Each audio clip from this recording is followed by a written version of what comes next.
Nang nakapasok na kami doon, ay para kaming mga basang sisiw. Kaya tinanggal ko ang nakapatong sa aking damit. Tiningnan ko ang orasan. 4:30 na ng hapon. Pagkatapos ay lumabas ako, tiningnan ang kalangitan. Wala naman akong nagawa kaya pumasok ulit ako sa loob ng kubo. Naabutan kong nakaupo si Zik at nakatingin sa akin. Ako nag-iwas ng tingin at umupo sa bakanting silya sa tapat niya. Paano kaya kami makakauwi nito? Sobrang lakas pa naman ng ulan. Tapos ang kulimlim pa ng kalangitan. Hanggang sa may naramdaman ako na jacket sa aking balikat. Tiningnan ko si Zik. Tiningnan din niya ako. Pero sa kahulihan ay ako din ang unang nag-iwas ng tingin. Ilang sandali pa ay bigla itong nagsalita. We need to go. Pero malakas pa rin ang ulan. Sagot ko dito. Napapailing na lamang ito at nadidismaya sa nangyayari. Hintayin na lang natin na tumila yung ulan. Ano ba yan? 5:20 na. Sabi pa nito.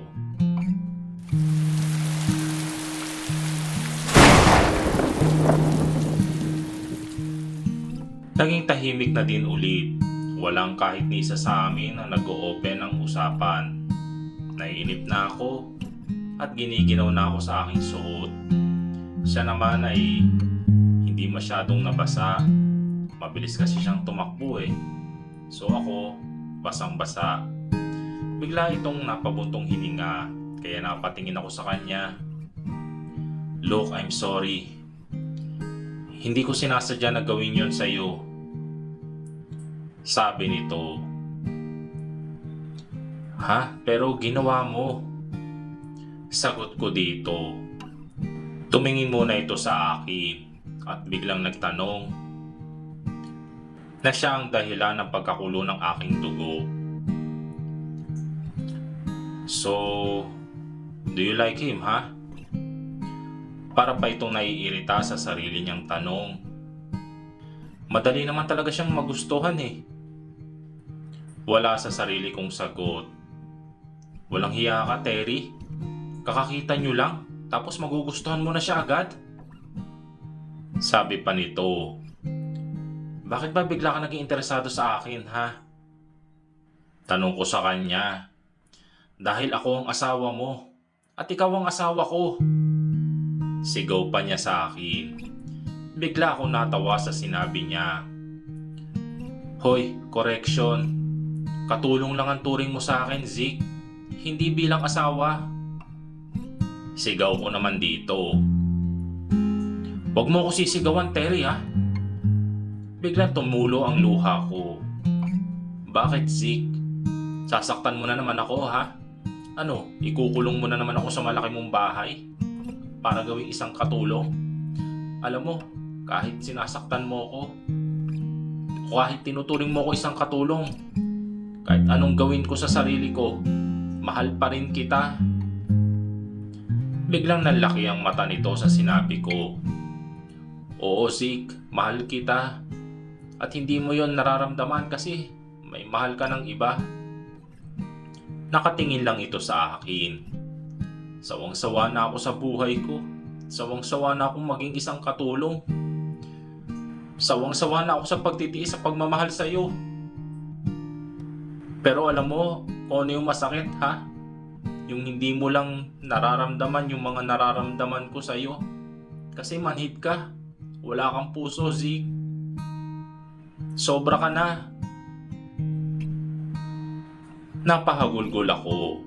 Naninikip ang aking kalooban sa kaiiyak.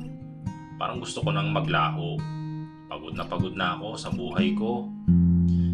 Nabigla ako nang may yumakap sa akin. I'm sorry. I'm sorry. Hindi ko sinasadyang saktan kita. Sabi nito at mas humigpit pa ang yakap niya sa akin. Tama na, please. Tama na. Sambit niya habang ako'y umiiyak.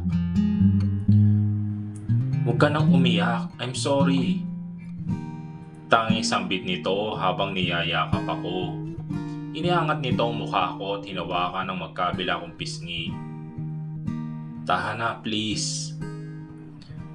Sabi pa at pinunasan yung mga luhang nalaglag galing sa aking mata. Kung hindi mo ako magawang mahalin, please. Palayain mo na ako, Zeke. Parang awa mo na. Sabi ko habang pinupunasan ng mga luha ko. Hindi pwede. Sagot niya at hinawakan ng kamay ko. Ako na ang bahala. Ako na magpapaliwanag sa magulang ko. Sabi ko pa. Hindi nga pwede. Pag-uulit pa ni Zeke. Bakit? Sabihin mo sa akin, please. Bakit? Kahit mahal kita, Zeke, iiwan pa rin kita. Pagod na ako. Hindi na natuloy pa ang sasabihin ko nang maramdaman kong hinalikan niya ako. Noong una'y nabigla ako. Ilalayo ko sana ang aking ulo pero pinigilan ako nito at mas pinalalim pa ang kanyang halik sa akin. Tumigil ito sa kanyang ginagawa at nagsalita na siya na yun ang dahilan kung bakit gusto kong umiyak sa saya. Yan lang ang hinihintay ko, Terry, na mahalin mo ko. Oo, sa pamamagitan ng pananakit ko sa iyo, gusto ko ng dalawa kong tenga makarinig na mahal mo ko. Kasi ang alam ko ay mahal mo pa rin ang ex mo. Alam mo bang pinaiimbestigahan ko yung Lee? At nalaman ko na isa pala siya sa kanang kamay ng kaibigan mo. Nalaman ko lahat, Terry. Narinig ko ang lahat. Lahat-lahat ng sinasabi mo sa kaibigan mo. Paliwanag ni Zeke sa akin. Kaya pala bigla ka naging mabait sa akin? Tanong ko pa rito. Pinipigilan ko lang ang sarili ko. Kasi alam ko, mahal mo pa rin ang ex mo. Nakita kita noon, Terry. Yung nasa park ka, yung kausap mo siya. Nakita ko kung paano ka nasaktan sa mga naging desisyon ko. Oo, desisyon ko lahat ng iyon. Nagsimula iyon nang nakita kita noon sa mall habang namimili ng mga damit. Naalala mo ba yon? Flashback. Biglang bumalik ang lahat ng alaala ko nung pumunta ako sa mall at namili ng mga damit para gamitin yun. Kasi napagdesisyon na namin magbabarkada ang maligo ng waterfall sa Laguna. Yung Bukal Falls. Magbabayad na sana ako ng may mabangga akong lalaki. Actually, isang lalaking nerd. Bitbit ang libro at may salamin ito sa mata. Ay sorry ha. Paghihingi ko ng tawad at tinulungan na kunin ang mga nahulog nitong libro. Ah, okay lang. Sagot nito sa akin pagkatapos ay nagpakilala. Hi, ako nga pala si Limer. Sabi pa nito. Hi, my name is Terry. Sorry kung nabangga kita ha. Ah, wala yun. Saan ka pala nakatira? Hindi na natuloy ang sinabi nito nang bigla akong tinawag ni Isel. Terry, tara na! Sigaw nito sa akin kaya bumaling na ako doon kay Limer. Maybe next time na lang siguro ha. Mauna na ako ha, bye. Sabi ko habang kumakaway dito. End of flashback. Ha? Ikaw si Limer? Yung nerd? Tanong ko pa. Oo, ako nga. Sabi ni Zeke at mas humigpit pa ang hawak nito sa akin. Tiningnan ko ito mula ulo hanggang paa. Ikaw yun? Pero bakit? Paano ko sasabihin kung may mahal kang iba, ha? Tanong nito sa akin. Mahal mo ba talaga ako? Tanong ko dito. Ano ba sa tingin mo, Terry? Mahal mo ko.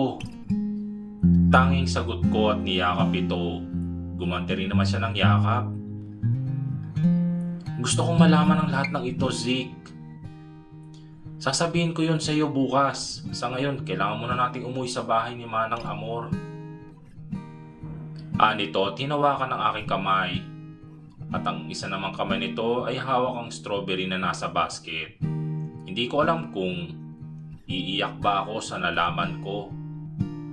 Siya pala yun. Siya pala ang asawa ko.